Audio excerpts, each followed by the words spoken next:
So far as the ultimate goal is concerned, I think none of us need have any apprehension. None of us need have any doubt. But my fear, which I must express clearly, is this. Our difficulty, as I said, is not about the ultimate future. Our difficulty is how to make the heterogeneous mass that we have today take a decision in common and march in a cooperative way on that road which is bound to lead us to unity. Our difficulty is not with regard to the ultimate.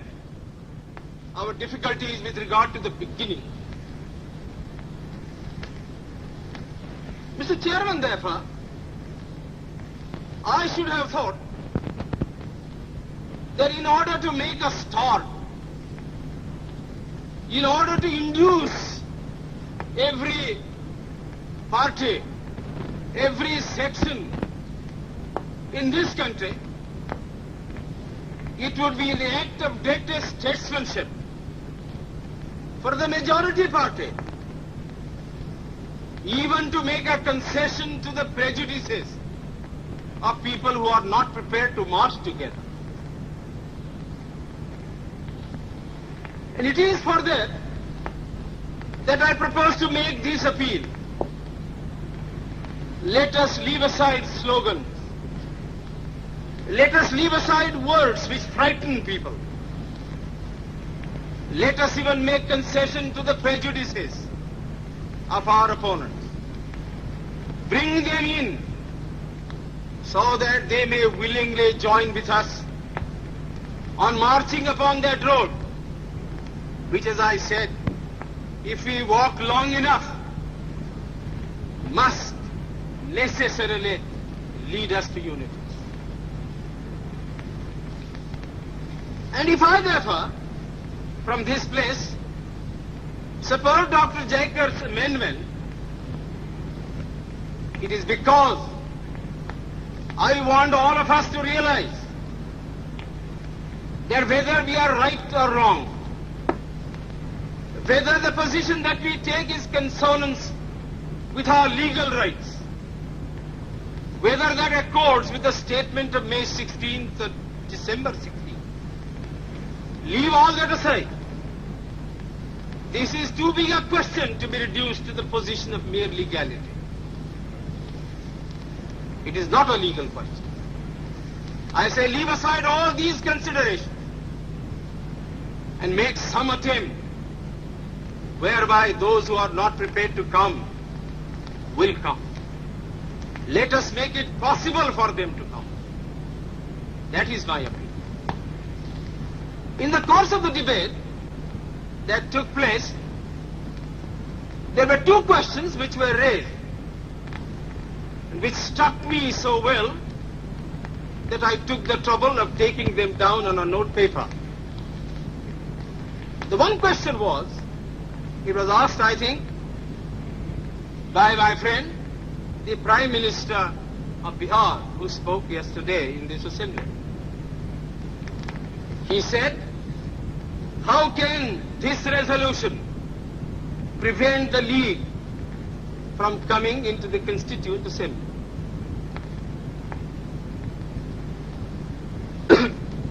Today, my friend Dr. Shyam Prasad Mukherjee asked another question. Is this resolution inconsistent with the Cabinet Mission's proposal?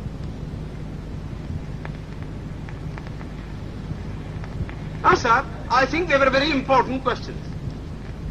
And they I think, ought to be answered. And answered categorically. I do maintain that this resolution, whether it is intended to bring about the result or not, whether it is the result of cold calculation or whether it is a mere matter of accident, is bound to have the result of keeping the Muslim League out. And I'll substantiate what I said. Sir, I invite your attention to paragraph 3 in the resolution, which I think is very significant and very important. Paragraph 3 envisages the future constitution of India. I do not know what is the intention of the mover of the resolution, but I take it that it is a sort of, after this resolution is passed, it will act as a sort of a directive to the Constituent Assembly to frame the Constitution in terms of paragraph 3 of the resolution. What does paragraph 3 speak of?